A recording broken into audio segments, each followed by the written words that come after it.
Chairman থেকে direct এমপিতে entry নিতেছি অকস না তা তো ভোটার প্রচারণা কেমন চলতেছে?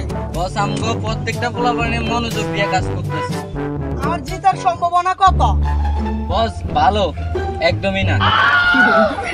যাই হোক, এমপি নির্বাচনে তো হিরো আলমও দাঁড়াইছে।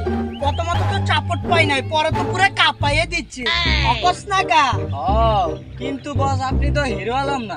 আর আর আমার ভিতরে পার্থক্য কি? বস অত করে কমেডি, আপনি তো করেন নষ্টামি।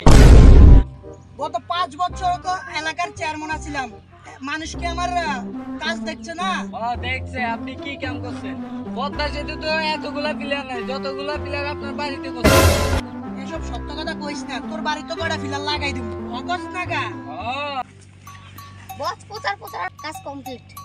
তোরা কি প্রচার করতে গেছস নাকি টিকটক করতে গেছস যে 15 সেকেন্ডে তোর কাম শেষ? প্রচারণার কাম এবার কড়াভাবে করতে হবে, কারণ এবার কোন চেয়ারম্যান ডাইরেক্ট এমপিতে হিট নিতেছে।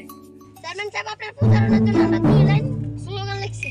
দেখো কি চেয়ারম্যান সাহেব করে বাট করে, তাই আপনারা ভোট দিয়ে এমপি করেছেন তাড়াতাড়ি। তো আমার স্লোগান দিতে আইস না, তো আইসস আমার কুটকিতে তেল মার। নির্বাচনে জিততে হয়, তারপরে আমি খুলে দেব, তারপরে ইচ্ছা মতো মারি। যেমন নির্বাচনে জিতা তোরা প্রচারণা চালা, ওপেনগুলো কামের আছে অকস না কা। চল আমরা ভোট চাই গা। এমপি ইলেকশন তো আবার হচ্ছে, মনে হয় চেয়ারম্যানে আবার এমপি দাঁড়াইব। এই বেটা তুই কারে ভোট দিবি? আমি তো রহিম চাচারে প্রত্যেকবার ভোট দিয়ে, এবার রহিম চাচারে ভোট দিব। তুই কাকে ভোট দিবি? আমি আর রহিম চাচারে ভোট দিব। রহিম চাচা মাল নাকি করা নাকি? হ্যাঁ বেটা, তাহলে আমিও রহিম চাচারে ভোট দেব। আমাদের চেয়ারম্যান সাহেব তো এবার এমপি ইলেকশনে দাঁড়াইছে, আপনারা সবাই ভোট দিবেন। বেটা এদিকে জি চাচা। যে চেয়ারম্যান আমাদের টাকা মেরে রাখে চেয়ারম্যানে, বেটা আমরা রহিম চাচারে ভোট দেব। যা যা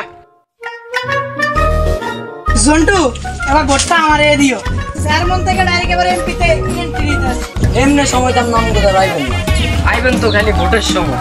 আরে কি বলো, গত পরশুদিন না ওর বাড়িতে আইলাম আমি। আমার বড় পোলার খরচা খাইতে মোরা বাড়িতে গিফট দেওয়া লাগে না, আয় তো ইচ্ছা মতো আন্দা হয়ে গেছে। দাওয়াত দিলাম, মুসলমানের দাওয়াত দিলাম, গিফট দেওয়ার দর তো আয় এনে নেই। কয়দিন আগে আমি ডেঙ্গু রাখতেছিলাম, ফল দেওয়ার দর আয় এনে নেই। এখন আইসেন ভোট চাইতে। জন্টু, দেখা নিয়ে যেতে এতই সমস্যা, আমার খালি একবার এমপি হইতে এদে তোর সারা ঘরে সিসি ক্যামেরা লাগাই দেবো, প্রত্যেকটা রুমে, প্রত্যেকটা ফাঁকের ঘরে এবং বাথরুমেও লাগাই দেবো তোর সিসি ক্যামেরা। তোরও দেহুম, তোর বউরও দেহুম, আমি বাসা ধুয়েও তোর দেহুম, দেহার কোনো ত্রুটি থাকবো না। আপনারা রামগো বুঝাইতে হবে, আমরা এবার শিক্ষিত আর যোগ্যতা একজন মানুষই বলবো। আমার দেহি কি তোর শিক্ষিত মনে হয় না? না